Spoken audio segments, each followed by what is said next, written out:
hacer ya el cursillo de terapéutica.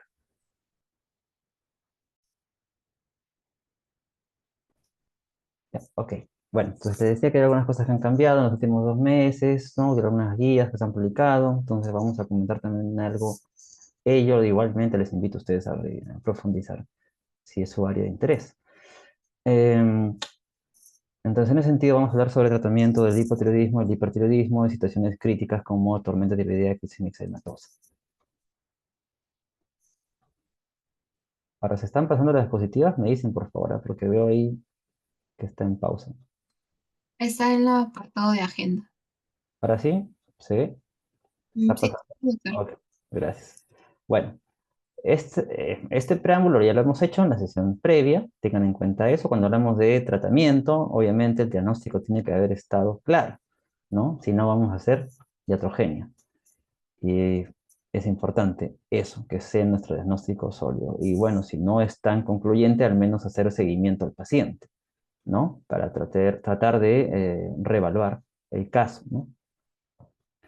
Entonces, cuando hablamos de estados de hipo o hipertiroidismo, podemos ver situaciones de hipotiroidismo clínico, subclínico. El hipertiroidismo también puede ser clínico, subclínico.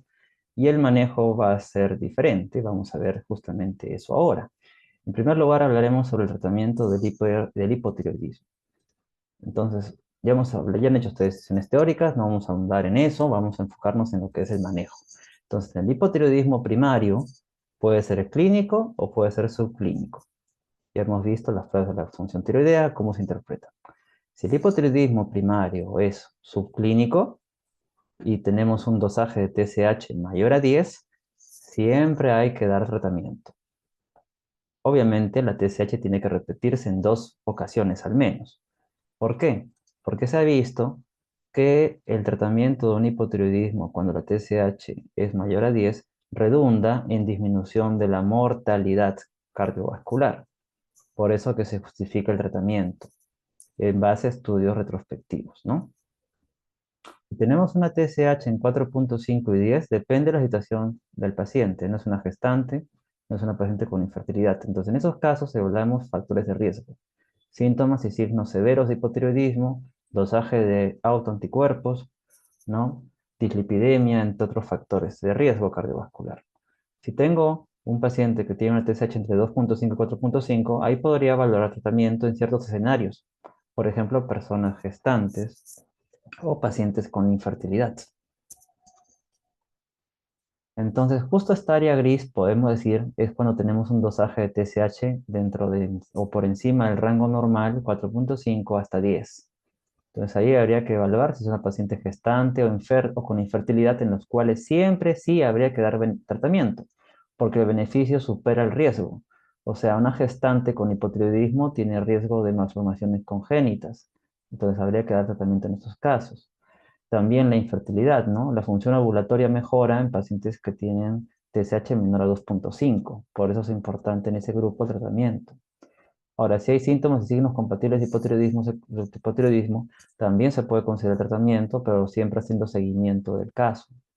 Hay que tener en cuenta también si hay factores de riesgo cardiovascular, porque podría beneficiarse el paciente de tratamiento, sobre todo el beneficio es mayor si el paciente es más joven.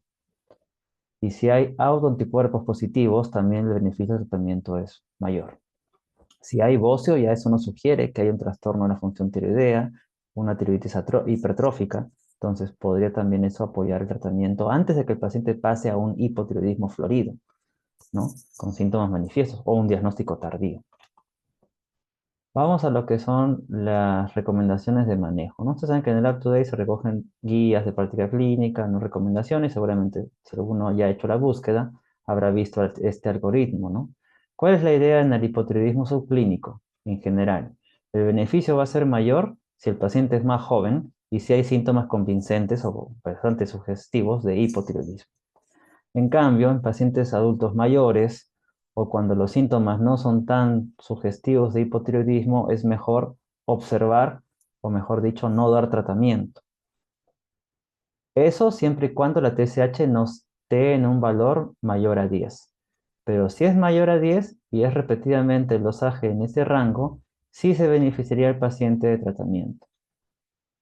Entonces ahí sí habría que tratar, como les digo, sobre todo por el beneficio cardiovascular.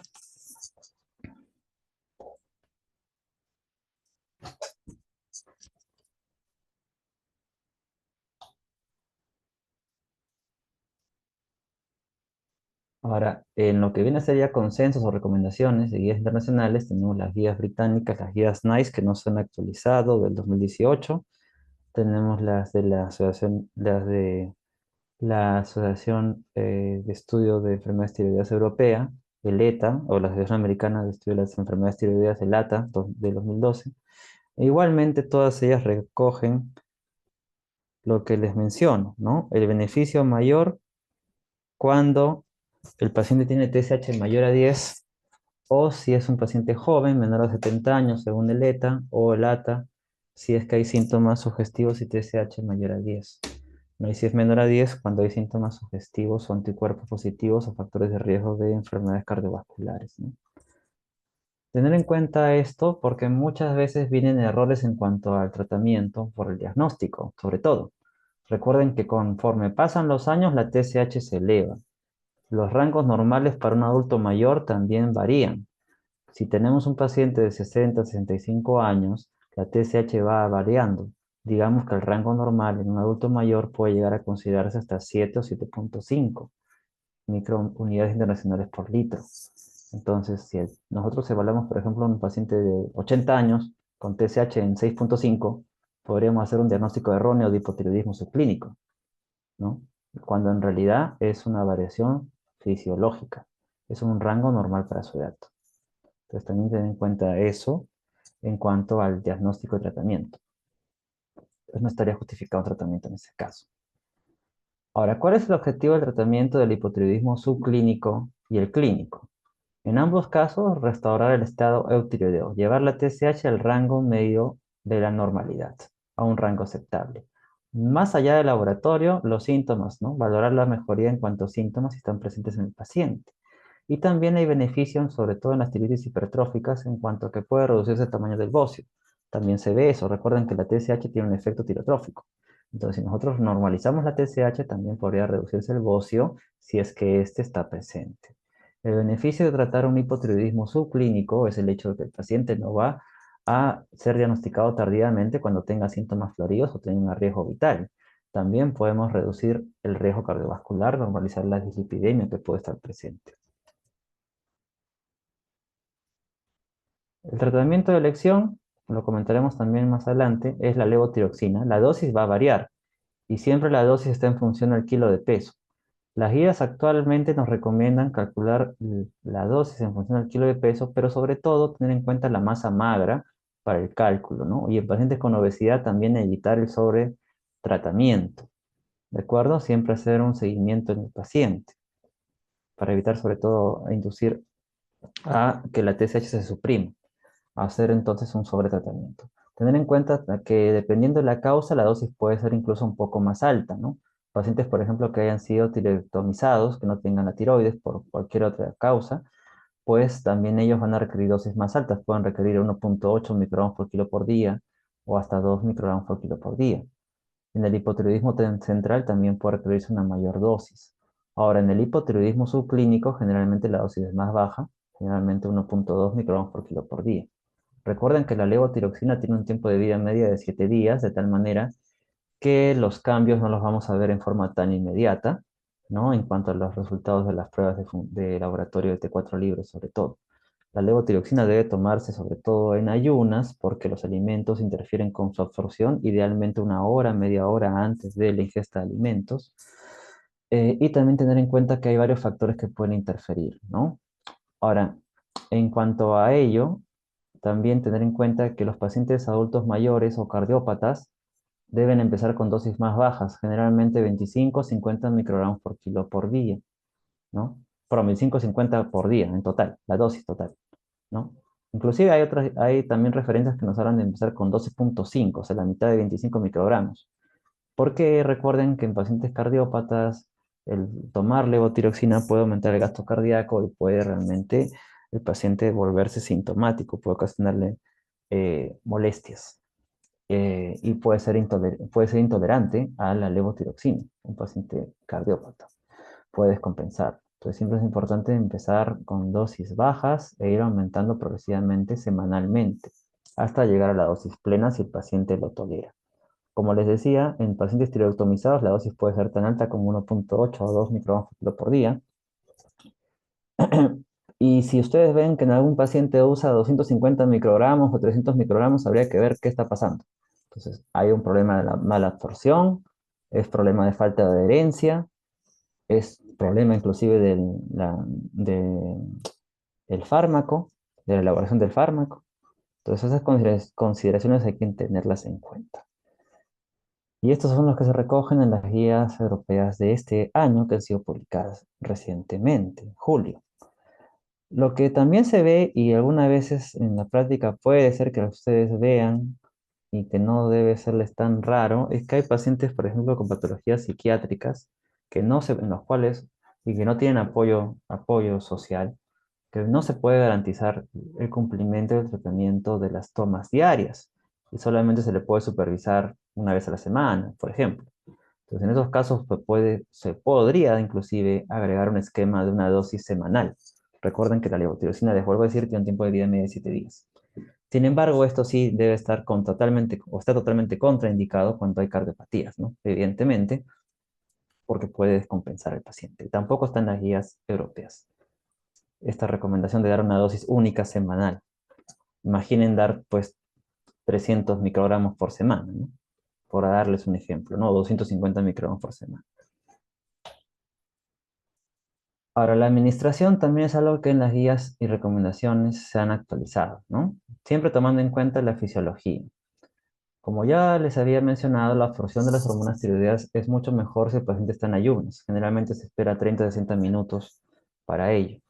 Pero también hay otro esquema que se puede aplicar, pero que no es el más frecuente, pero a veces tenemos que ajustar nuestro tratamiento al estilo de vida del paciente. Puede que el paciente, por ejemplo, duerma durante la mañana, ¿no? Hasta casi mediodía, ¿no? Tenga un trabajo nocturno. Entonces hay muchos factores que pueden interferir en cuanto a nuestra indicación. Entonces también es válido también de una dosis nocturna, no solamente la matutina, pero debe ser 3 horas después de la última ingesta de alimentos, ¿no? Supongamos 3 horas después de la cena.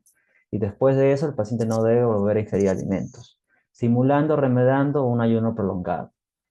Recuerden que la absorción se va a alterar o interfiere por los alimentos, por la digestión de los alimentos.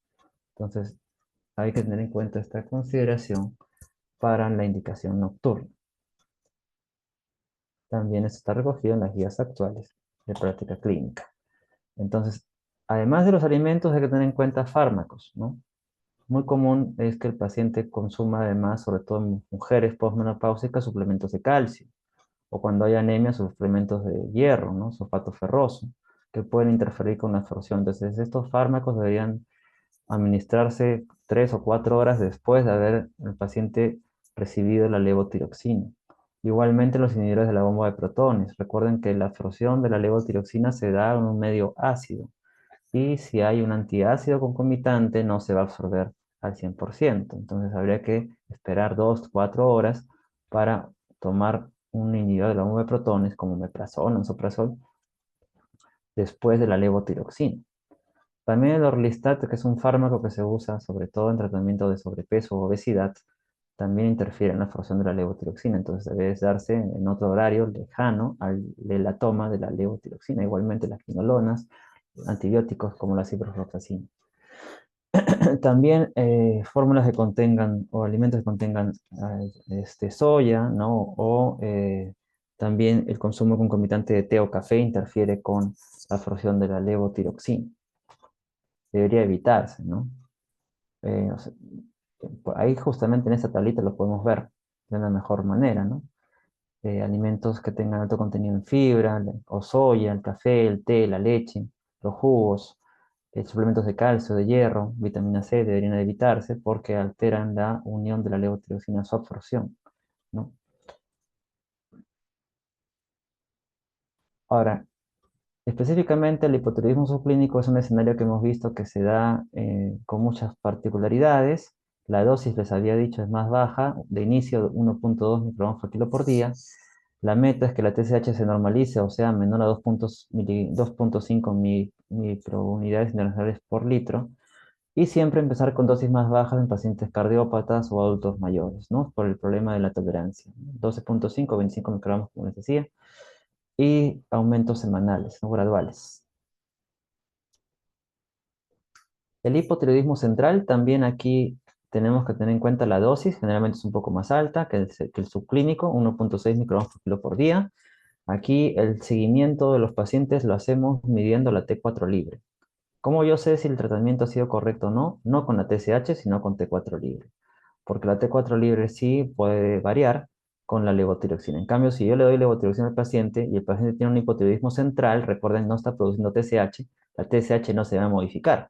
Más bien puede ser que se mantenga aún más suprimida tomando levotiroxina. También es importante en cuanto al tratamiento que antes de empezar el tratamiento del hipotiroidismo secundario, evaluemos el resto de ejes hormonales, sobre todo el eje adrenal, porque la levotiroxina en un paciente que tiene insuficiencia suprarrenal sin tratamiento puede llevar al paciente a una crisis adrenal, porque la levotiroxina degrada el cortisol. Entonces, si un paciente tiene insuficiencia suprarrenal secundaria o primaria y le damos levotiroxina, el paciente puede entrar en crisis adrenal. Entonces, es importante tratamiento. Pues, si es un cuadro agudo, puedo empezar tratamiento con hidrocortisona o incluso aún en sospecha. Y luego de 2 horas empiezo con la administración de la levotiroxina. En el mundo real a veces tenemos que empezar tratamiento empírico y luego ya hacer la reevaluación, ¿no? Porque no siempre tenemos el dosaje de hormonas tan rápido en áreas críticas, ¿no? En el hipotiroidismo secundario, igualmente, la dosis debe ser más baja en pacientes adultos mayores, cardiópatas y neonatos, ¿no? Y hacer una reevaluación del caso. Cada paciente es diferente y pueden tener ustedes sorpresas. Hay pacientes en los cuales 50 microgramos le da muy bien, o 75 le da muy bien, pero también hay adultos mayores que 25 microgramos puede ser que lo descompense, sea intolerante, sientan palpitaciones que los haga abandonar el tratamiento. Entonces, muy importante la dosificación y sobre todo el seguimiento del paciente, ¿no? Y la adecuada prescripción, porque también adultos mayores, recuerden, a veces vienen solos a la consulta, no hay apoyo en la casa, puede ser que se confundan, tomen una dosis más alta, entonces ya vemos las consecuencias que puede llevar eso, ¿no? Puede llegar el paciente inclusive a tener una arritmia severa o tener inclusive un paro cardíaco como consecuencia de eso.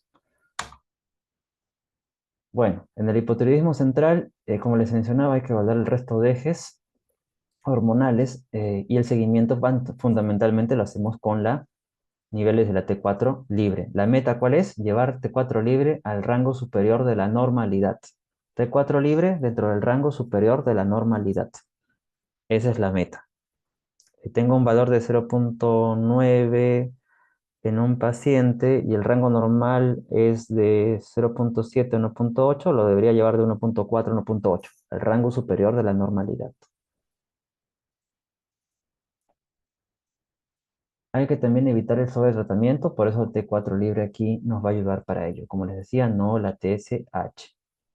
Ahora, hay situaciones, bueno, antes de ir a las situaciones especiales, solamente volviendo al hipotiroidismo.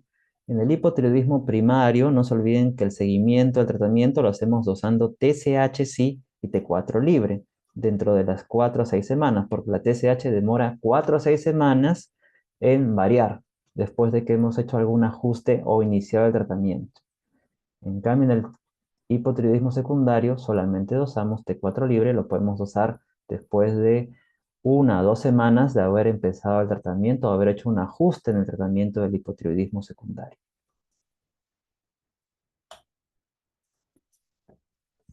Bueno, ahora vamos a lo que son situaciones especiales.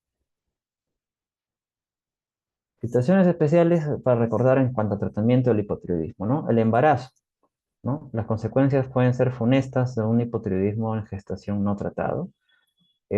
Como resumen, podemos decir de que en el embarazo hay que duplicar generalmente la dosis que el paciente usaba si es que tenía hipotiroidismo pregestacional, ¿no? Y siempre hacer seguimiento de acuerdo a la semana de gestación. Recuerden que en el embarazo la paciente aumenta de peso y eso condiciona el aumento en las dosis. Y siempre la TSH debería estar en rangos eh, normales para la etapa de la gestación. La gestación es en realidad es una particularidad en cuanto a pruebas de laboratorio también, porque aquí los niveles de TSH son los más útiles, no tanto T4 libre. En todo caso, T4 total o T4 con rangos de referencia para la gestación, porque la tiroglobulina se va a alterar por los niveles de estrógenos. Entonces no va a ser un método confiable de usar T4 libre con rangos de referencia de adulto no gestante. La TSH aquí va a ser importante, el seguimiento del paciente. Y sobre todo, ya hablando de guías, un valor menor a 4 en general en cada trimestre del embarazo debería llegar a tenerse. En cuanto a infertilidad, la TSH se considera que sea menos de 2,5, sobre todo porque esto condiciona una mejoría en la función ovulatoria cuando hay historia de infertilidad. Inclusive si el paciente va a ser sometido a una terapia de fertilidad de baja o alta complejidad, piensen ustedes en una fertilización in vitro, la TSH debería estar por debajo de 2,5. Muchas veces estos pacientes son evaluados y tratados por esa indicación, porque si no estuviera buscando tener hijos, no recibiría tratamiento. El hipotiroidismo central ya lo hemos mencionado, el monitoreo lo hacemos usando T4 libre, no con TSH, ¿no? Siempre evaluar la eje adrenal. En adultos mayores siempre hay que tener en cuenta dosis más bajas, ¿no? Y también no interpretar los valores en función a lo que vemos en los laboratorios para adultos, ¿no? Más jóvenes. Podemos considerar en adultos mayores niveles de TSH dentro de rangos normales, inclusive que estén en límites superiores, ¿no? Porque va a depender el tratamiento de que el paciente tolere tomar la levotiroxina. Entonces recuerden que en el adulto mayor, sobre todo, hay mucha asociación con comorbilidades cardiovasculares, ¿no? Hipertensión, insuficiencia cardíaca, arritmias cardíacas en general. En pacientes con obesidad también es otra particularidad. Muchas veces los pacientes con obesidad pueden tener alteraciones en los niveles de la TSH y no necesariamente por eso tienen hipotiroidismo.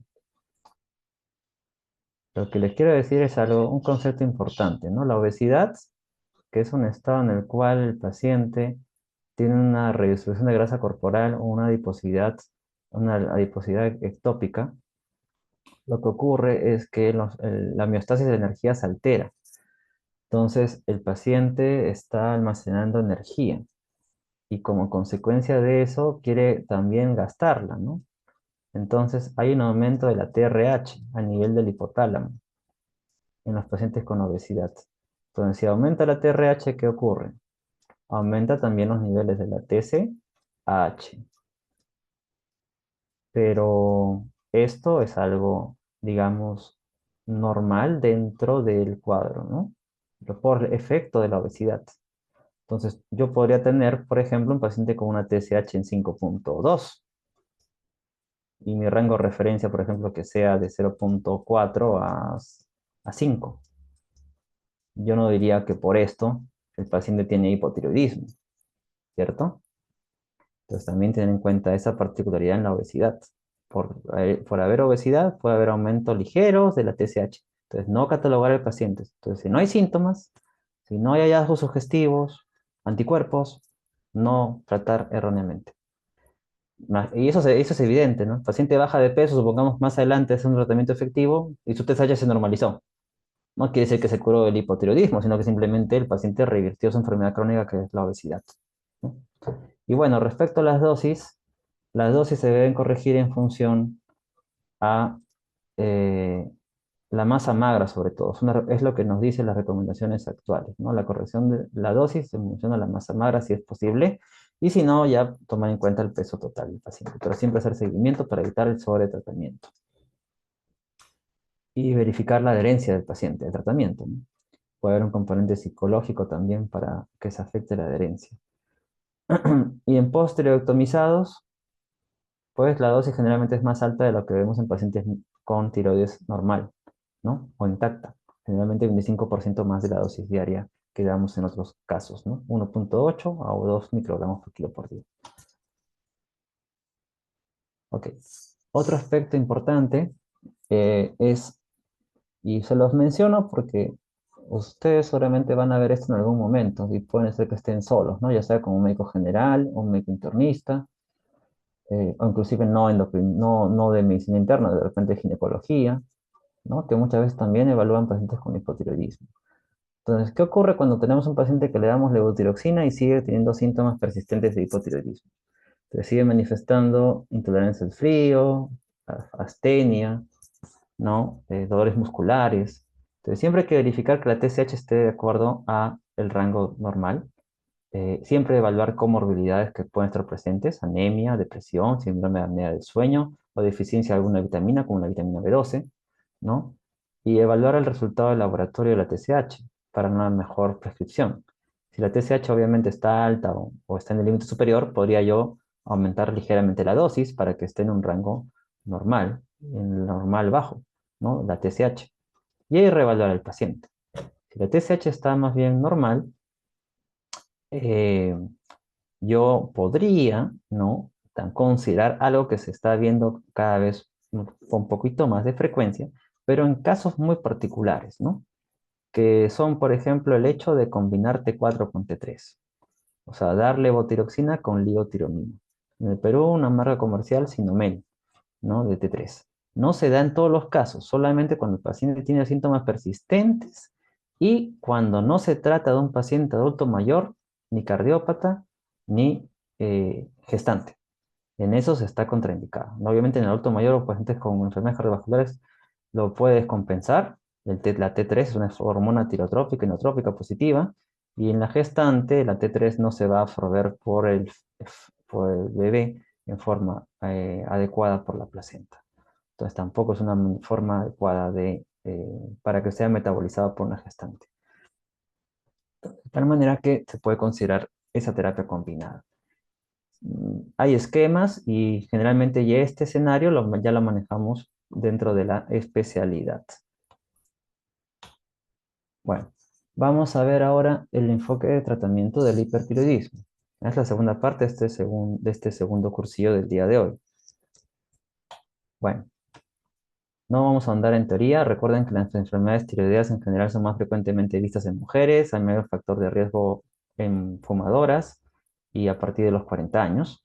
Cuando hablamos de hipertiroidismo, puede ser clásicamente reconocido como una enfermedad de Graves, ya hemos visto, un bocio nodular tóxico o un adenoma tóxico. Pero también hay otros escenarios en los cuales puede haber hipertiroidismo, como las tiroides subagudas, de Crebain, eh, o silente o posparto, o inclusive en una fase tirotóxica dentro de una tiroides Hashimoto, que es raro que ocurra, pero puede darse. Generalmente puede durar menos de 12 semanas. También el hipertiroidismo facticio o el hipertiroidismo inducido por el consumo de sustancias que contengan yodo, por efecto Jod-Basedow, o por un carcinoma metastásico, o un estroma ovárico, un tejido ectópico tiroideo en el ovario. También podemos clasificar a la tirotoxicosis si esta está asociada a una enfermedad en la cual haya un aumento en la captación o producción de hormonas o es un aumento en los niveles de hormonas que no es dependiente o no está asociada a un aumento en la captación. Es otra manera de clasificarlo. Como les decía, no todo hipertiroidismo es igual, ¿no? No es lo mismo un hipertiroidismo tratado durante la gestación, o en un neonato, o en un niño, o un adulto mayor, o un paciente que tiene múltiples cardiopatías, o un paciente que está en una tormenta tiroidea, que es un cuadro crítico, o un paciente que tiene, además de hipertiroidismo, una manifestación extratiroidea autoinmune, como una orbitopatía tiroidea severa, que afecte significativamente su calidad de vida. El manejo es diferente. Por ejemplo, en este último caso, el paciente podría requerir el uso de glucorticoides endovenoso como tratamiento de la orbitopatía tiroidea. Bueno, vamos a primero hablar del tratamiento de la enfermedad más frecuente, la enfermedad de Graves-Basedow. Son tres opciones de tratamiento clásicas: antitiroideo, yodo radioactivo, cirugía. Eh, Siempre es importante tener presente que ninguna de estas tres opciones necesariamente tiene que ir en una secuencia uno, 2 y 3 como ven acá. No. Cada opción terapéutica va a depender de las características propias de cada paciente. Si el paciente tiene sospecha de cáncer, empezaré con la cirugía. Si el paciente ha hecho una reacción adversa a tiamazol, podría optar por yodo o por cirugía. Entonces va a depender de cada escenario clínico. Y también depende de la gravedad del cuadro clínico, ¿no? Si es un paciente que ha tenido una tormenta tiroidea, no esperaré darle antitiroideos para que se cure el hipertiroidismo. Esperaré optar por un tratamiento más efectivo en corto plazo. También va a depender de la edad del paciente, no es lo mismo un adulto mayor, como les decía, un paciente más joven.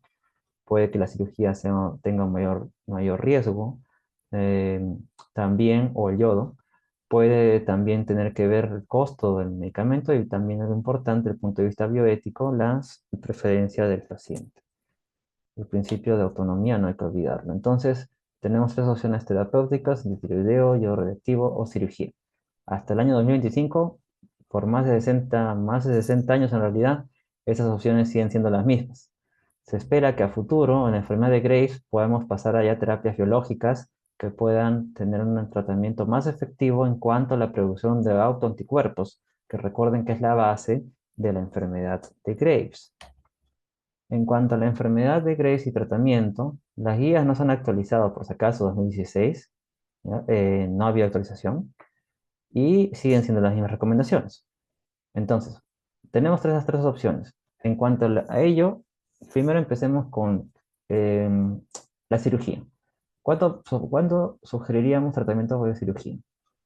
Cuando el paciente tiene un bocio gigante o un bocio que genere síntomas compresivos como disnea, disfagia, o que el paciente tenga sospecha de cáncer de tiroides. Supongamos que tiene un bocio difuso el paciente, tiene una zona fría en una gamografía, tiene una ecografía con un resultado de que tiene características ecográficas de malignidad, es un TIRAT 5, mide 3 centímetros, hace biopsia, sale Bethesda 5. Ok, entonces el paciente tiene hipertiroidismo por enfermedad de Graves y una sospecha alta de cáncer de tiroides, Bethesda 5, les dije, ¿no? Bethesda 5. Entonces, en ese caso, el tratamiento del hipertiroidismo por enfermedad de Graves va a ser la cirugía. Si tuviese además el paciente un hiperparathyroidismo primario, también es una indicación de cirugía. Si tiene el paciente además una orbitopatía activa, severa, y no puedo darle yodo, también en esos casos podría considerar yo la cirugía.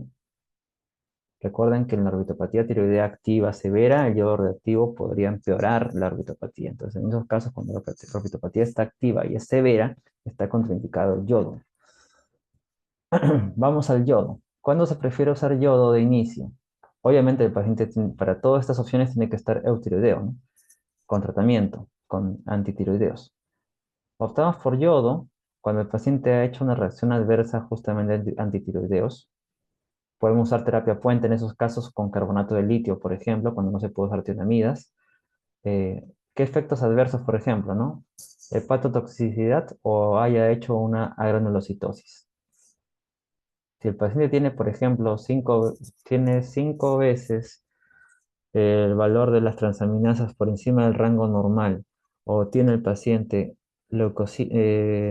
neutrófilos menores a 1000, no debe iniciarse el tratamiento con antitiroideos.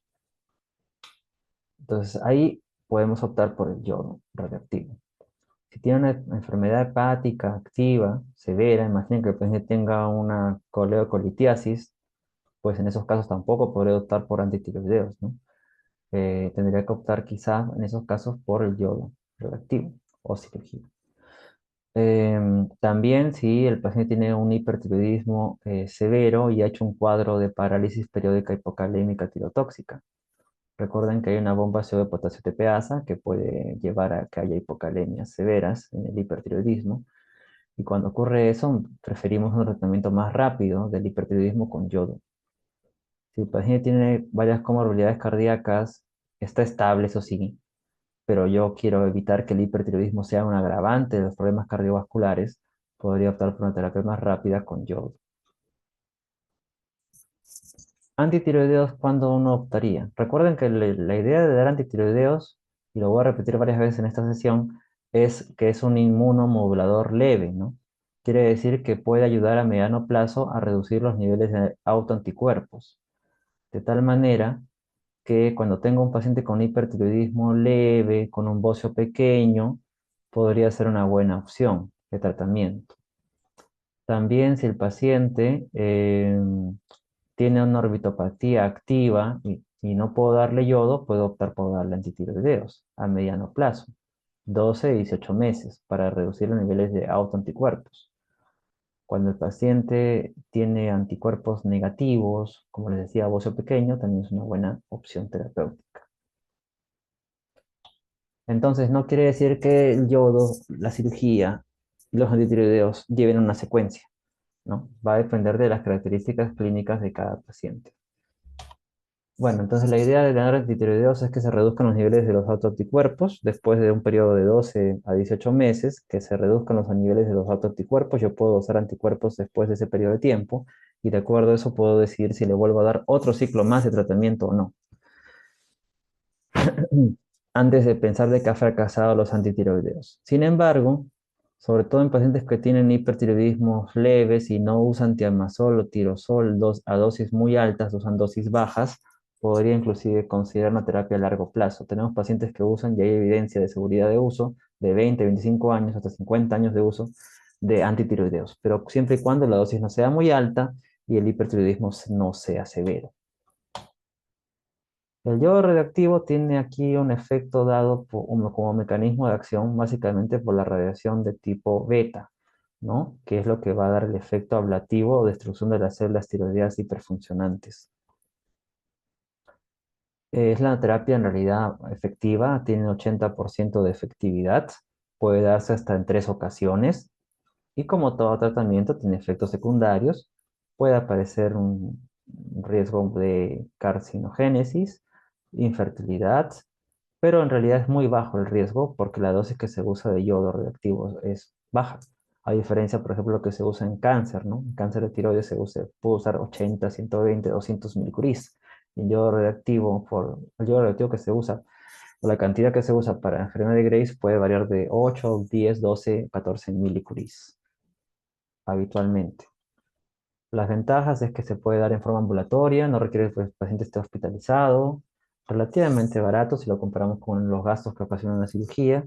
La desventaja, eso sí, que en alto porcentaje, 60-80% puede pasar a hipotiroidismo después del yodo radioactivo, independientemente de la dosis que se le haya administrado al paciente. Por lo tanto, es importante hacer seguimiento a mediano y largo plazo cuando un paciente recibe tratamiento con yodo, sobre todo, como les digo, por el hipotiroidismo post-yodo que puede aparecer. Generalmente se indica cuando el hipertiroidismo es moderado o severo, cuando hay un bocio grado 2, grado 3, cuando el paciente ha hecho una reacción adversa de tiroideos, cuando está contraindicada la cirugía. Está contraindicada en gestantes, obviamente, porque es una sustancia radioactiva, o cuando hay sospecha de un cáncer activo, ¿no? En el paciente. Contraindicación relativa, el hecho de que haya exoftalmos o orbitopatía. Es absoluta si la orbitopatía es activa y severa, pero si no es activa y tiene exoftalmos al paciente, sí puede recibir yodo radioactivo, por si acaso. Se le puede indicar al paciente, y eso se ve en la práctica, cubrirlo con corticoides para evitar el aumento en la respuesta inflamatoria una semana antes y seguirlo 3 o 4 semanas después del yodo con corticoides, en caso que la orbitopatía no esté activa pero que sea moderada. Si está activa y es severa, ahí sí está contraindicado dar yodo radioactivo. El seguimiento lo hacemos evaluando la función tiroidea. Recuerden que el yodo radioactivo no va a actuar de forma rápida. Tendría que seguir el paciente tomando tratamiento si está recibiendo, por ejemplo, antitiroideos. Y después de 4 a 6 semanas, un mes, 2 meses, hasta 3 meses, o máximo 6 meses debería esperarse la respuesta al tratamiento. Si después de 6 meses no ha habido respuesta, ha sido un fracaso la terapia con yodo radioactivo y podría requerir el paciente una segunda o una tercera dosis. Vamos a los antitiroideos. Los antitiroideos, bueno, son medicamentos que cuando revisan ustedes farmacología hay varios tipos. Podemos clasificar los inhibidores de la bomba de yoduro, los inhibidores de la liberación de hormonas tiroideas, los inhibidores de la síntesis y la conversión periférica de T4 a T3. Inhibidores de la bomba de yoduro, ahí habían los cianatos, pero ya están restringidos su uso porque son potencialmente tóxicos. Lo que sí existe todavía son los inhibidores de la liberación de hormonas tiroideas, como el Lugol, por el efecto de Wolff-Chaikoff, y el carbonato de litio. Y en tercer lugar tenemos los inhibidores de la síntesis y la conversión periférica de T4 a T3. En este último caso, ahí están justamente las tionamidas. Tiene un efecto dual. Bloquean la síntesis o inhiben la tiroperoxidasa, pero a su vez tiene un efecto inmunomodulador. ¿Qué quiere decir esto? Quiere decir que reducen la expresión de antígenos tiroideos en los tirocitos, reducen la producción de autoanticuerpos, por lo tanto, modulando la respuesta linfocitaria local, la inflamación, y por eso es que esta terapia se indica en la enfermedad de Graves para contribuir a la remisión clínica del hipertiroidismo. Por eso es que se da terapia de 12 a 18 meses para reducir esta respuesta autoinmunitaria, que es leve, como lo dice acá, es leve, es leve. Pero es lo que lleva a que se indique este tratamiento como una opción de la enfermedad de Graves. En cuanto a los antitiroideos, siempre deberían administrarse junto con los alimentos. Eso mejora también la adherencia y la tolerancia del paciente. La dosis puede variar. Si hablamos de tiamazol, va a depender de la severidad del hipertiroidismo. Si es un hipertiroidismo leve, entre 5 a 10 miligramos por día. Si es moderado, de 10 a 20. Si es severo, de 30 a 40 miligramos por día de tiamazol. La pauta de tratamiento entonces va a depender de la severidad del hipertiroidismo y el seguimiento se puede hacer dosando anticuerpos antitiroideos después de la terapia de 12 a 18 meses. Lamentablemente la efectividad no es alta para antitiroideos, hablamos de 30 a 50%. O sea, hay un alto porcentaje de pacientes que persiste con la enfermedad aún con esta opción terapéutica. Indicaciones para dar antitiroideos, básicamente, como les decía, ombozos pequeños, hipertiroidismos no severos, contraindicaciones absolutas, si el paciente ha hecho reacción adversa a antitiroideos, ya sea granulocitosis, hepatotoxicidad, si el paciente no tolera los antitiroideos y esto está documentado, o también podríamos decir si ha habido recidivas tras un ciclo completo de tratamiento, supongo, o sea, digamos que teóricamente el paciente aparentemente se normalizó, pero después de un tiempo aparece otra vez el hipertiroidismo. En ese caso ya habría que pensar en que sería mejor otro tipo de tratamiento, darle yodo o cirugía dependiendo del caso, ¿no? Contraindicación relativa, en realidad acá estamos hablando de una terapia mejor para el paciente. Si tenemos un hipertiroidismo severo, moderado, el antitiroideo a mediano plazo no va a ser una mejor opción. También si hay un bocio grande, tampoco va a ser una buena opción. No es un buen pronóstico. Y también si el paciente ha sido tratado sin éxito, lleva 10 años tomando antitiroideos y sigue con un hipertiroidismo moderado, en verdad no, pues sería la mejor opción, ¿cierto? Tendríamos que pasar a una terapia más efectiva, ya sea yodo o la cirugía. Efectos secundarios de las tionamidas y que son más frecuentes, puede haber dermatitis, alergias, mialgias y lo más grave y severo, la granulocitosis. También está descrito hepatitis colestásica y trombocitopenias. Después del yodo o además del yodo, los antitiroideos, también está la opción de la cirugía, como comentamos. La cirugía, todo acto quirúrgico, no está exento de riesgos, ¿no? Entonces puede haber riesgos de mortalidad cardiovascular si no ha sido evaluado adecuadamente el paciente previamente. También, como consecuencia de la cirugía, el paciente puede tener daño de estructuras que pasan, no están cerca de la tiroides. Puede haber daño del nervio recurrente laringio y el paciente puede tener también hipoparatiroidismo como consecuencia postquirúrgico, como consecuencia de que puede haber algún daño de la paratiroides. Son otros efectos secundarios de la cirugía que deberían tenerse en cuenta. ¿Cuándo está indicada la cirugía? Cuando tenemos un paciente que tenga un bocio que esté generando síntomas compresivos, cuando el paciente ha fracasado terapias con yodo radioactivo o cuando tenemos una orbitopatía activa, severa, podría ser una buena opción. Y hay un hipertiroidismo severo. Antes de dar yodo, como les decía, o antes de la cirugía, el paciente debería estar eutiroideo. Para eso podría estar recibiendo el paciente previamente antitiroideos o algún otro tipo de terapia puente, si hay alguna RAM. O en todo caso, si el paciente requiere o va a ser operado pronto y está descompensado, también se puede optar por usar otros medicamentos, como el caso del Lugol, sustancias yodadas como el Lugol por el efecto Bolchenkov que dura 1 a 2 semanas, o corticoides también que pueden contribuir a disminuir la compresión periférica de T4 y T3 como tratamiento preoperatorio. Vamos ahora, ya luego de haber hablado de lo más frecuente, a la enfermedad de Plummer. El tratamiento de la enfermedad de Plummer aquí no tenemos una base autoinmune. Esta es una enfermedad que está relacionada con mutaciones a nivel del ciclo celular que genera la presencia de adenomas productores de hormonas. Hay factores de riesgo, se ve en personas que viven en zonas donde había o hay bocio endémico, se ve generalmente en adultos mayores. es menos frecuente que en la enfermedad de Graves, mucho menos frecuente. En relación al tratamiento, solamente hay dos opciones, ¿verdad? El yodo radioactivo y la cirugía, tanto para adenomas tóxicos como para el bocio nodular tóxico. En el caso de adenoma tóxico, la cirugía puede ser una hemitiroidectomía, si es solamente un único adenoma. Si son varios nódulos, la tiroidectomía subtotal sería una mejor opción. Y igualmente, como en el caso de la enfermedad de Graves, hay indicaciones para cada uno de estos tratamientos o estrategias. El yodo siempre no va a querer evitar la cirugía. El yodo va a ser una buena opción si el paciente, sobre todo, tiene una edad avanzada, tiene un riesgo quirúrgico alto, ¿no? O ha sido previamente operado a nivel del cuello, o no tiene acceso a un cirujano de cabeza y cuello. La cirugía sería una mejor opción en pacientes que están gestando y que tengan un hipertiroidismo descontrolado, ¿no? La cirugía también va a ser una buena opción cuando estemos hablando de un paciente con un bocio nodular gigante, grande, con síntomas compresivos o ectópico. También cuando hay sospecha de malignidad, puede darse también el caso de un nódulo que en la gamografía sea una zona fría y que finalmente se corrobore que sea altamente sospechoso de malignidad. O cuando haya una concomitancia o coexistencia con un hiperparatiroidismo primario. También se podría optar por la cirugía. Semejante a lo que comentábamos en la enfermedad de Graves. Ya avanzando un poco más, ahora hablemos del hipertiroidismo subclínico. Entonces también existe hipertiroidismo subclínico. Hay varios algoritmos. Este es uno de una publicación de hace un tiempo del New England Journal of Medicine.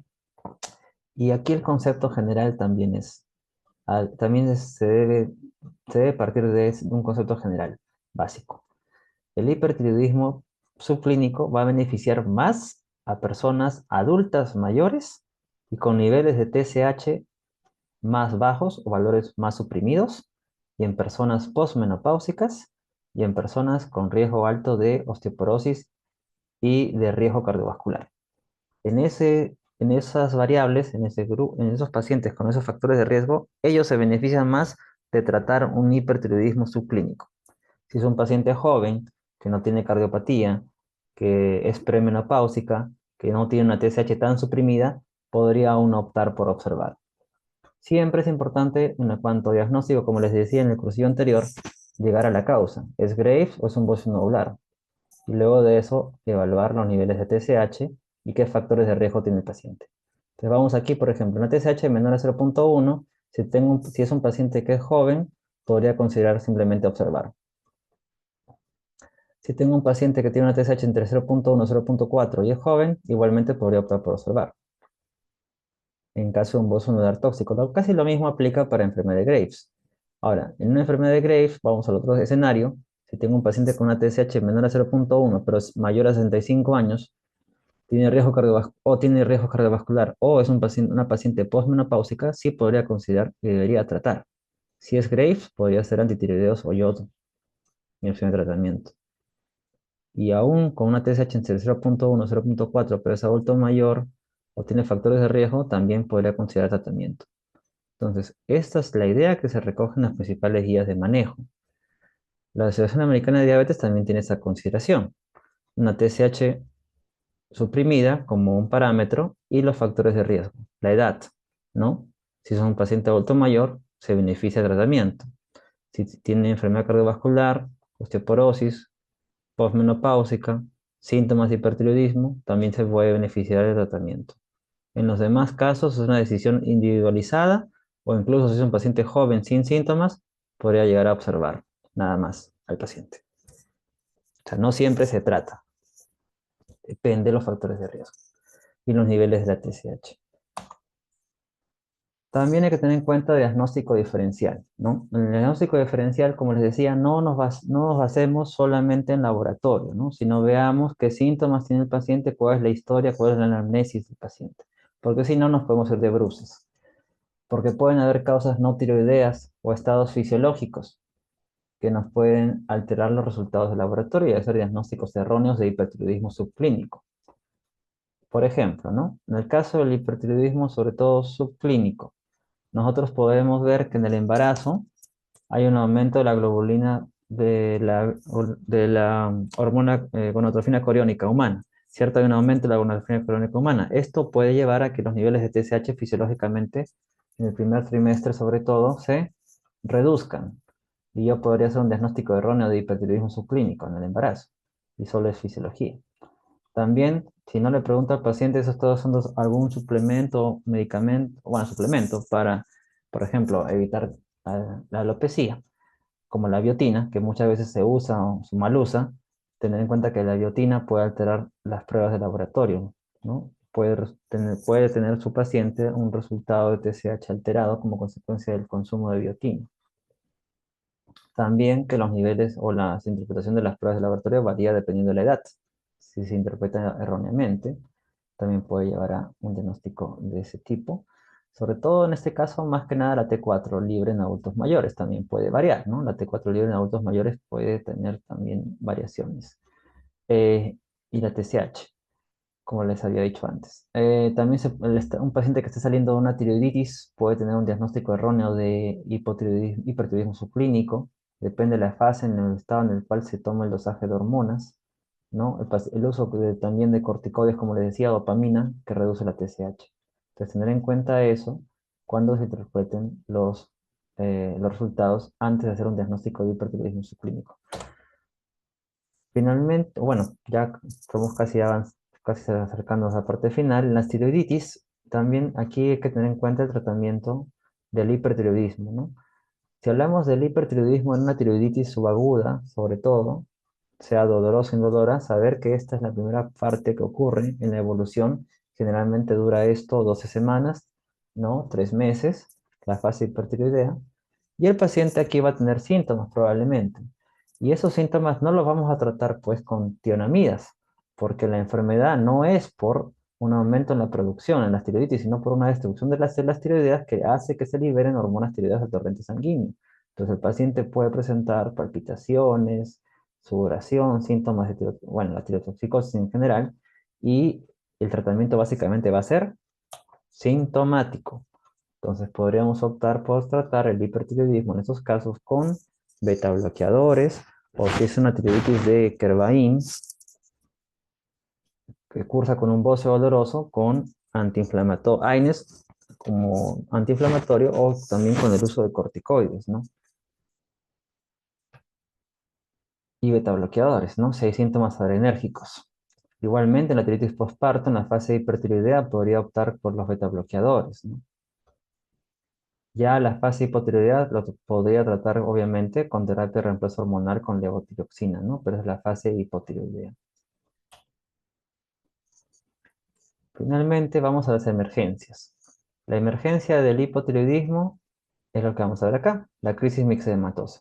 Por ejemplo, este caso clínico, ¿no? En caso de una paciente eh, con hipotiroidismo primario por tiroides Hashimoto que fue diagnosticado hace 4 años, no toma tratamiento, según se refiere en la historia, 10 meses antes del ingreso, cursa con hipotermia, bradicardia, insuficiencia respiratoria, atonía gástrica y alteración de la conciencia. Ingresa a la unidad de cuidados intensivos y se hace un tratamiento protocolo de manejo adecuado, que incluye el uso de corticoides, levotiroxina por vía endovenosa, ¿no? A dosis iniciales en bolo de 500 microgramos y luego 50 microgramos por día, y luego de 7 días vemos una evolución para este caso que es un caso original, fue favorable, ¿no? Un reporte de casos en el Hospital Loaiza, que es de donde proviene esta imagen. Ahora, para que esto sea así, tenemos que tener un manejo estandarizado. Sin embargo, no siempre vamos a ver esta buena evolución. Lamentablemente, ustedes saben que la crisis mixedematosa es altamente mortal. Es rara, o sea, es raro que encontremos un paciente con crisis mixedematosa. Recuerden la triada clínica, ¿no? El paciente con bradicardia, hipotermia, trastorno del sistema nervioso central. Una vez que se ha hecho el diagnóstico, lamentablemente, aún con el mejor tratamiento, la mortalidad es alta. ¿Cuál es el protocolo de manejo? En primer lugar, evaluar el estado del paciente hemodinámico. Si hay insuficiencia cardíaca, cardiopatía, siempre hidratar, pero hacerlo con cautela para evitar aumentar la congestión. Puede haber hiponatremia, recuerden que aumenta la hormona tiroidea, la depuración del agua, y si está deficiente puede haber hiponatremia. paciente retiene líquidos y genera hiponatremia. Euvolémica. Entonces, si hay hiponatremia, corregir la hiponatremia. Y si el paciente está en shock cardiogénico, podemos considerar el uso de inotrópicos, que esté hipotenso. También puede haber hipoglicemia, se puede considerar el uso también de sueros glucosados como dextrosa. Y también tener en cuenta que puede haber factores precipitantes, ¿no? Entonces, el paciente puede cursar con hipotensión, puede haber un factor desencadenante que igual como en el caso de la cetoacidosis hiperosmolar, pueden ser las infecciones, pero también puede ser en el contexto de un infarto, un derrame pericárdico, una hemorragia digestiva o una crisis adrenal. Puede a su vez esto precipitar la crisis mixedematosa. Entonces habría que descartar esos factores desencadenantes y tratarlos, ¿no? Es parte del manejo. También aquí es algo controversial, pero es importante saber por qué. También se usa corticoides. Se debe usar corticoides en la crisis mixedematosa, porque se ha visto que la crisis mixedematosa genera un estado de hipopituitarismo funcional. Es decir, aumenta la demanda de las hormonas del cortisol. Y se genera una insuficiencia suprarrenal relativa o de paciente crítico. También puede haber una coexistencia en algunos casos de un síndrome poliglandular, o sea, el paciente podría tener además una enfermedad de Addison que no ha sido detectada. Entonces, en general, sobre todo más que nada por la insuficiencia suprarrenal del paciente crítico relativa que se genera, se puede considerar el uso de la hidrocortisona. Entonces, en este caso hay una demanda tan alta por la glándula adrenal que también habría que cubrir al paciente con corticoides a dosis de estrés, hidrocortisona por vía endovenosa. Y luego ir dando una dosis diaria de acuerdo a la evolución del paciente. Si hay hipoglicemia, usar sueros glucosados. Si hay un proceso infeccioso concomitante, tratarlo. Si el paciente ha hecho una falla renal aguda y requiere diálisis de urgencia, indicarlo. Y dar medidas para tratar la hipotermia si está presente. En cuanto al manejo, la levotiroxina es una buena opción. Lamentablemente, no tenemos levotiroxina endovenosa con frecuencia en Perú, pero en los guías nos hablan de usar 500 microgramos endovenoso. Una dosis de mantenimiento por día de 50 a 100 microgramos endovenoso. Se puede considerar el uso de T3 si el paciente no responde al tratamiento con T4. Pero nosotros lo que sí hacemos es dar levotiroxina por vía oral, por sonda nasogástrica o incluso por vía rectal. Se puede usar dosis de 300, 1400 por sonda nasogástrica o por vía rectal si es que hay algún daño a ese nivel para tener otros accesos más viables y hacer seguimiento al paciente. También se puede agregar T3 en el manejo también por vía oral. Lamentablemente la torsión también aquí es errática y la dosis que se usa suele ser más alta, recuerden, ¿por qué? Porque el paciente está en un estado de hipoperfusión. Vamos a otro extremo. Esta es una paciente mujer de 57 años que tiene antecedentes de asma, una enfermedad de Graves diagnosticada hace 2 meses, había sido tratada anteriormente con tiamazol y atenolol, suspendió tratamiento hace una semana y que acude a emergencia por presentar náuseas, vómitos y palpitaciones. El examen físico, la temperatura es de 39 grados centígrados, frecuencia cardíaca 124, a nivel oftalmológico tiene un índice de CAS de 3, o sea, tiene una retinopatía activa, tiene un bocio difuso, tiene un movimiento articular que pasa bien en ambos emitoras, a nivel neurológico tiene el endorfino distal y la fuerza muscular está conservada. Fue catalogada esta paciente como una tormenta tiroidea. Entonces, en este caso, se encontró pruebas de laboratorio adicionalmente, T4 libre en 7, T3 libre en 12.1, elevado ambos, TSH en 0.01, la bilirrubina en 1.5, ligeramente elevada. En el EKG tenía la taquicardia sinusal y en la radiografía de tórax un edema intersticial lateral. Entonces, el contexto de la tormenta, el tratamiento también no ha cambiado tanto. Miren ustedes esta imagen del siglo pasado. ¿Cómo se manejaba una tormenta tiroidea en los años 30 del siglo pasado? Reposo, barbitúricos, dieta hipercalórica, glucosa endovenosa y Lugol. Reconocerán que algunos de estos elementos seguimos usándolos actualmente, sobre todo este último, el Lugol. ¿Cuál es el manejo actual de las tormentas tiroideas? Tratamientos que actúen a diversos niveles, disminuyendo los niveles a su vez de las hormonas tiroideas y la producción de estas, así como el tratamiento, el manejo de la descompensación multiorgánica. Entonces, tenemos por un lado el uso de inhibidores de la síntesis, inhibidores de la liberación de la hormona tiroidea, inhibidores de la conversión periférica, medicamentos o tratamientos para remover el exceso de hormonas tiroideas como la plasmaféresis, sesiones de plasmaféresis, que también se utiliza en casos refractarios, el tratamiento de la hipertermia, el tratamiento de la deshidratación, medidas de soporte o tratamiento de la insuficiencia cardíaca. Y siempre tratar igualmente el factor precipitante. Vamos a desmenuzar algunas de estas opciones terapéuticas en la tormenta. Entonces recuerden la fisiología, ¿no? La liberación de hormonas por los tirocitos, tiene que haber un adecuado proceso de organificación, ¿no? Acoplamiento de las monoiodotirosinas y formación de la T4 y la T3 y la forma activa que la T3. Entonces, inhibidores de la síntesis tenemos al propiltiracilo y las tianamidas, ¿no? El diamazol, tirosol. Inhibidores de la liberación tenemos carbonato de litio, ¿no? Y las sustancias que contengan yodo. También la conversión periférica es importante que se pueda bloquear, inhibir la conversión de T4 a T3. Por ejemplo, esto lo permite el propiltiracilo. Los beta bloqueadores a dosis altas tienen ese efecto y los corticoides. Y cuando hay un exceso de hormonas tiroideas en el torrente sanguíneo, la plasmaféresis es una buena opción terapéutica. Remover sesiones de plasmaféresis, pueden ser sesiones varias, 4 o 6 sesiones o más, depende de la evolución del paciente, para poder controlar la tormenta, también es una opción. Entonces se puede bloquear la síntesis, bloquear la liberación, bloquear la conversión periférica, usar betabloqueadores para disminuir la respuesta adrenérgica o bloquear la circulación enterohepática, aunque esto último ya, estos medicamentos que actúan a este nivel no lo usamos con frecuencia. Inhibidores de la síntesis, tianamidas, como lo hemos mencionado, imidazoles, propiltiracilo, generalmente se dan por vía oral, o por zona nasobásica o rectal, ¿no?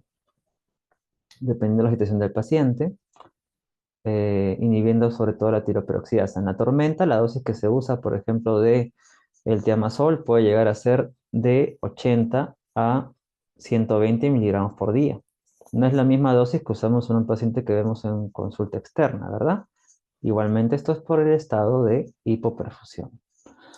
El propiltiracilo, si lo tuviéramos, porque no lo tenemos en el Perú, esto generalmente se usa con más seguridad, sobre todo en el primer trimestre del embarazo. No es teratogénico en el primer trimestre, a diferencia del tiamazol. Eh, y la dosis que se usa es de 800 a 1500 miligramos por día. La granulocitosis siempre es un efecto secundario que hay que evaluar, porque si ocurre en la tormenta puede ser realmente un dolor de cabeza. ¿Cómo manejaríamos una tormenta con una RAM antitiroideos? Y ocurre, en realidad, lamentablemente. Igualmente se hay hepatotoxicidad.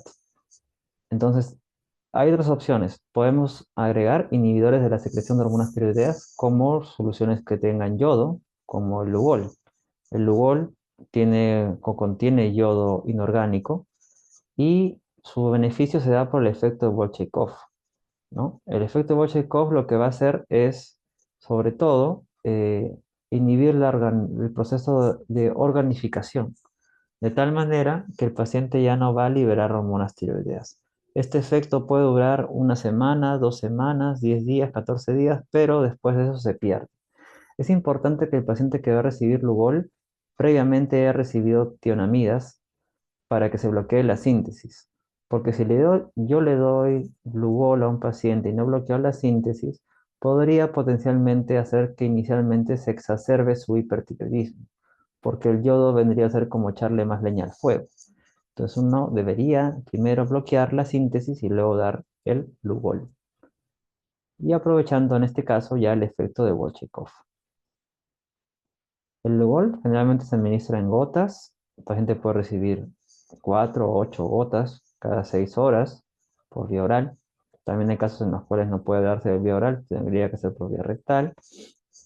Lo más frecuente es por vía oral. Y sí está en nuestro medio. Si no hay Lugol, se podría optar como alternativas de segunda línea, usar sustancias de contraste, administrárselo directamente al paciente, pero no, en realidad no es lo más frecuente que hagamos. También se puede usar medicamentos para inhibir la conversión de T4 a T3, como los glucocorticoides, hidrocortisona, eso sí, lo agregamos, 300 miligramos en bolo, luego 100 cada 8 o 6 horas, o dexametasona, sobre todo por el beneficio de inhibir la conversión periférica de T4 a T3. Y siempre considerar el bloqueo adrenérgico, ¿no? Beta bloqueadores, sean cardioselectivos o no cardioselectivos, dependiendo del caso, ¿no? Si tengo un paciente que tiene asma o antecedentes de asma, preferiría usar un cardioselectivo, ¿no? Ya sea bisoprolol o atenolol, ¿no? Y no propanolol. La dosis que se usa generalmente es más alta, hablamos de 60 a 120 miligramos que se debería administrar al paciente, ¿no? Por día en realidad. La idea con ello es aprovechar el efecto, también además de reducir la frecuencia cardíaca, el efecto en cuanto a nivel de conversión periférica de T4 a T3.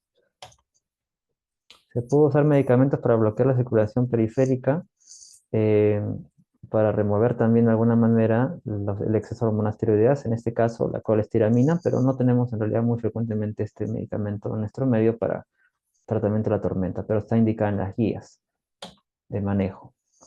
El litio, sobre todo lo usamos cuando el paciente ha hecho una rama de tionamidas, carbonato de litio. Ustedes saben que el litio, por ejemplo, se usa en patologías, sobre todo psiquiátricas, ¿no? Paciente con trastorno bipolar, por ejemplo, se usa. Dosis altas se pueden llegar a usar, siempre midiendo la litemia, ¿no?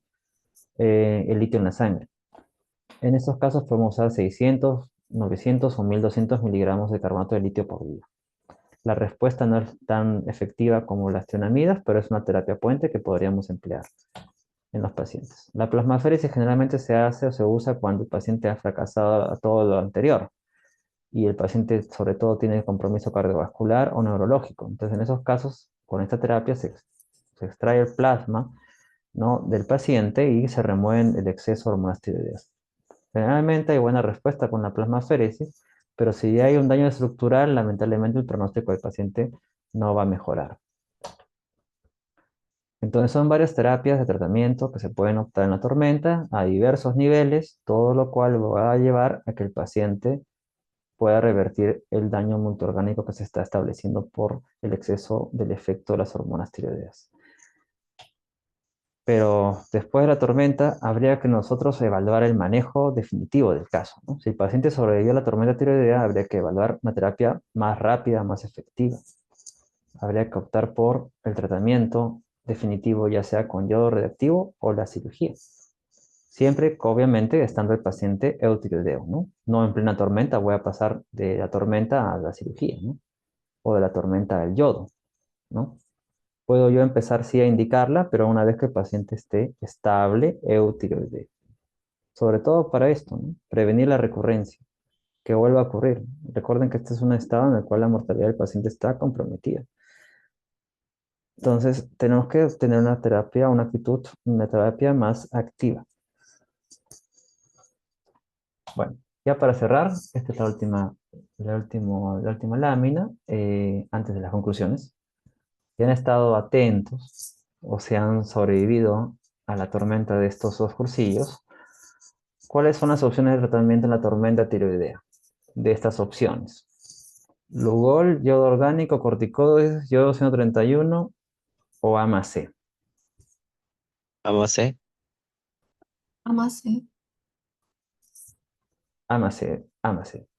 Lugol y corticoides, ¿no? Porque si han estado atentos, el yodo orgánico no sería una terapia definitiva que daríamos al paciente en este momento, ¿no? Yodo orgánico es lo mismo que decir yodo 131. Solamente optaríamos entonces por el uso del Lugol o corticoides dentro de estas opciones, ¿no? También son opciones plasmaféresis, también es una opción las tionamidas, también es una opción el carbonato de litio, ¿no? Y los beta bloqueadores. Bueno, entonces en conclusión, en el curso de este cursillo de terapéutica, recordando el hipotiroidismo, manifiesto subclínico, recordar que el tratamiento se indica sobre todo cuando la TSH repetidamente es mayor a 10 microunidades internacionales por litro, sobre todo para reducir la mortalidad cardiovascular. Recordar también lo que veíamos más temprano, que en el hipotiroidismo subclínico con niveles de TSH que sean menores a 10, el tratamiento va a depender del escenario clínico. Es un paciente joven, sintomático, o que tiene infertilidad o es una gestante, o tiene anticuerpos positivos o hay síntomas. También recordar que hay comorbilidades, fármacos, condiciones, métodos de laboratorio que pueden alterar la absorción y el efecto de las hormonas tiroideas. Eh, También tener presente ya cuando hablamos en la segunda parte de este cursillo del hipertiroidismo, que hay diferentes causas, ¿no? Grupos etarios, es importante establecer un adecuado diagnóstico porque el tratamiento efectivo va a depender de esto. Imaginen ustedes lo que decíamos, ¿no? Un paciente con tiroides por tiroides de Kervain que reciba tratamiento con tianamidas, ¿no? No es una terapia efectiva para ese caso, ¿no? Las tianamidas dirían bien cuando hay una hiperfunción de la glándula, por ejemplo. Y finalmente, las decisiones terapéuticas en el hipertiroidismo siempre deben basarse en nuestros conocimientos basados en guías de práctica clínica, nuestro juicio clínico propio y no olvidar siempre las preferencias del paciente, ¿no? El principio de autonomía, como les mencionaba. Bien, eso es lo que quería compartir en cuanto a estos dos cursillos del día de hoy. El segundo sí ha sido un poquito más extenso. No sé si tienen alguna pregunta sobre cualquiera de los dos temas. Doctor, una consulta. En el caso de un paciente que se le ha indicado yodo radiactivo, bueno, la indicación era por una recidiva, o sea, ya se le había hecho una tiroidectomía parcial, si no me equivoco, por un cáncer de tiroides. Si es que se le indica después de este procedimiento quirúrgico la radioterapia, ¿es porque ha habido una recidiva o puede ser que también sea simplemente como el tratamiento habitual post-ablación? Claro, en el caso, gracias, Eliana. En relación a eso, depende de la situación clínica del paciente. Por lo que entiendo de tu pregunta, es un paciente que ha sido tiroidectomizado por un cáncer de tiroides. El cáncer de tiroides es otro escenario, ¿no? En el caso del cáncer de tiroides, recuerden que el cáncer de tiroides se puede clasificar en diferenciado e indiferenciado. El diferenciado pueden ser el cáncer papilar de tiroides y el folicular. El cáncer diferenciado es sensible al yodo radioactivo. Ahora, si después de haber hecho un diagnóstico al paciente de cáncer, y era un cáncer diferenciado realmente, se le hace al paciente la tiroidectomía, esa es la terapia de elección. Pero cuando el paciente tiene un cáncer de tiroides que se estratifica como un cáncer moderado o de alto riesgo y es diferenciado, se debería evaluar dependiendo luego si el paciente se le ha hecho un rastreo corporal total, si se puede complementar con yodo radiactivo. Entonces, si el paciente tiene algún signo de recurrencia o persistencia del cáncer, el yodo radioactivo se usa como tratamiento complementario. Ya no se le vuelve a operar necesariamente al paciente, salvo que haya una masa que sea accesible. Pero si yo le echo un rastreo corporal total al paciente y era un cáncer de tiroides y veo que es positivo, que capte, por ejemplo, a nivel del lecho tiroideo, o que capte a nivel del pulmón, o que capte, por ejemplo, a nivel mediastinal, podría optar por yodo radioactivo, pero sería por esa indicación. Y en esos casos la dosis evidentemente es diferente, ¿no? Para cada tipo de metástasis que se sospeche, la dosis cambia, ¿no? Generalmente dosis mayores a 70, mayores a 100 milicuris. Gracias, doctor. Entonces, si fuera ese el caso, que ya son dosis mayores, el hecho de que el paciente vaya a tener un hipotiroidismo permanente ya es garantizado y va a tener que llevar la levotiroxina después. Claro, en ese caso, el hipotiroidismo que se puede desarrollar sería por dos factores, ¿no? Uno, por la tiroidectomía. Puede ser que el paciente, no necesariamente siempre hace un hipotiroidismo un paciente después de una cirugía, pero si hace una tiroidectomía subtotal, sí la va a hacer, definitivamente. Y el yodo radioactivo, pues a su vez también puede ahondar más eso y probablemente ese paciente va a requerir dosis altas de levotiroxina, ¿no? Hablamos como decíamos en el cursillo, dosis de 1,8 o 2 microgramos por kilo por día, o mejor dicho, casi 50% más de lo habitual. Ya, muchas gracias, doctor. Ok, bien, sí, muy interesante las preguntas de su compañera Eliana. No sé si alguno de ustedes tiene alguna otra pregunta. Doctor, una pregunta. En el caso de hipotiroidismo, cuando le estoy dosificando a mi paciente con levotiroxina, normalmente a las 6 semanas aproximadamente voy a ver el efecto, ¿cierto?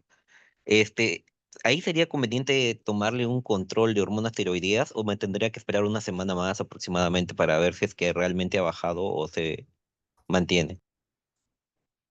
Claro, gracias Marco. Si hablamos de ello, a ver, estamos hablando entonces de un hipotiroidismo primario. Si es un hipotiroidismo primario, sea clínico o subclínico, las variaciones en la TSH generalmente demoran de 6 a 8 semanas. Un ejemplo, ¿no? Por ejemplo, yo empiezo tratamiento a un paciente, hoy día estamos, ¿qué es hoy día? Es hoy día, 5 de septiembre. Entonces, 5 de septiembre empiezo tratamiento con levotiroxina. Entonces, empiezo tratamiento, cada caso es diferente, ¿no? Por paciente joven, sin cardiopatías. Entonces, empiezo tratamiento con 75 microgramos de levotiroxina. Si yo quiero evaluar si la dosis que le estoy dando al paciente es la adecuada o no de inicio, esperaría más o menos unas 6 semanas para eso. Entonces, aproximadamente el 20 de octubre debería solicitarle en una prueba de laboratorio TSH y puedo acompañarlo de T4 libre. Entonces, yo esperaré que en esa época, más o menos para el 20 de octubre, la TSH ya esté dentro del límite, perdón, dentro del rango de la normalidad, ¿no? En el rango medio de la normalidad. Y más que nada, más que eso incluso, preguntar al paciente si mejoraron sus síntomas, ¿no? Si venía con un cuadro clínico florido, preguntar si ha notado alguna variación. Pero cada caso es diferente, ¿no? Por si acaso. Porque diferente sería que el paciente venga o tenga una cardiopatía, ¿no? Y tenga yo el temor de evaluar la respuesta al tratamiento. Entonces ahí sí podría usar T4, el T4. Recuerden que el T4 varía más rápido. Entonces podría solicitar el T4 después de 10 o 12 días, ¿no? Para evaluar la respuesta. Pero lo clásico, lo que ustedes deben llevarse, es que si es un hipotiroidismo primario, yo podría dosar TSH y T4 libre después de 4 o 6 semanas. Si es un hipotiroidismo central, por ejemplo, un paciente que tiene un adenoma pituitario, yo podría reevaluar mi respuesta de tratamiento con T4 después de 1 o 2 semanas para ver si mi tratamiento que he empezado está llegando al rango superior de la T4 libre. Solo T4 libre, no TSH. Ok, Ya, Marco. doctor, gracias. Bien. Bueno, si tienen más preguntas, estoy abierto a ellos. Si no, podemos pasarlas para la otra semana. Si hay preguntas, si no hay preguntas, entonces vamos a concluir hoy la sesión. Yo también voy a hacer una teoría la próxima semana, creo que es a mitad de semana, pero en cuanto a los de mayo, nos veríamos la otra semana el viernes, probablemente a la misma hora, como había coordinado con su delegada. Eso sería todo de mi parte, les deseo que sigan estudiando, les vaya muy bien en esta rotación y nos estamos viendo la próxima semana. Buenas tardes. Muchas gracias, doctor. Gracias, doctor.